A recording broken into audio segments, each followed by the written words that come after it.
yabwe lina okutambula mu kadde kano ke tulimu akokusoomozebwa aka COVID-19 bwe batyo basabye bannayuganda okweyongera okugonda nti kubanga ebikolwa eby'obukambwe bikozesebwa abakuumaddembe oluusi biba bivudde ku neeyisa ey'abannansi.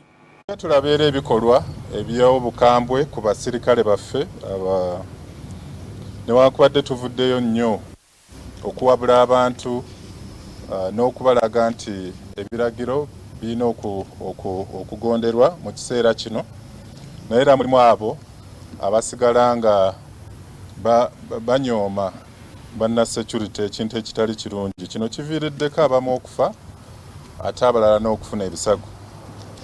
Kati nga ku kyalo ekya Bartanga East ekisangibwa mu Abim District, abapoliisi baffe basobola okusanga abantu abasukka 20 mu maka g'omwami gwe bayita Obonyo Alfred. Bano bali mu kwedigidira nga bali mu kunywa n'okukoona dansi, era poliisi ne security bwe yatuuka mu kitundu mu kifo ky'okwabulira ekitundu ekyo oba okwamuka ekitundu, ate baayagala nti bajeemere poliisi. Twafulumya amasasi.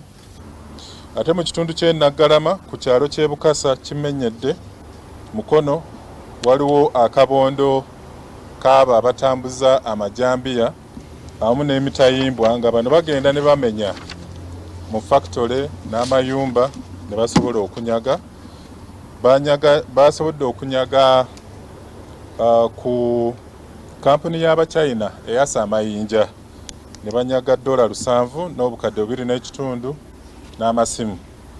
Tulina omusibe omu gwe twakakwata agenda otukulembera eri banne abalala.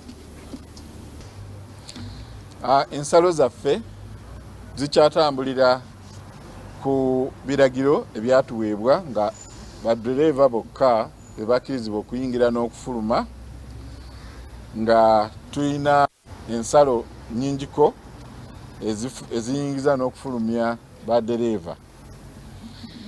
Olunaku lw'eggulo twafunye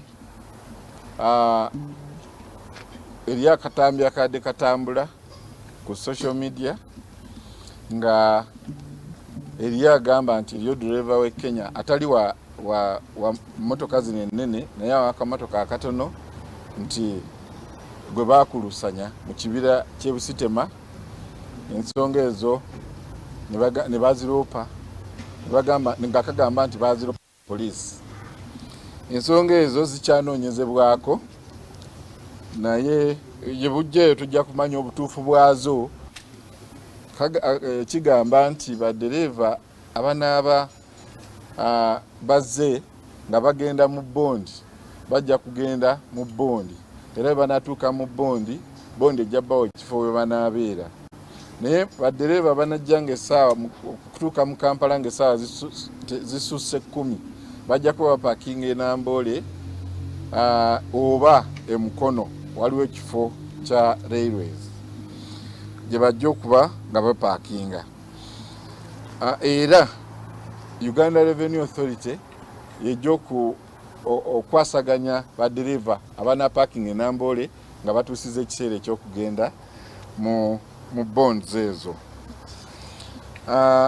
Ate baddereeva tebakkirizibwa kupaakinga wabweru wa bondi oba ku makubo agagenda ku bondi. Motoka zirina kubeera mu bondi oba e Namboole oba e Mukono awali paakingi ya RVR.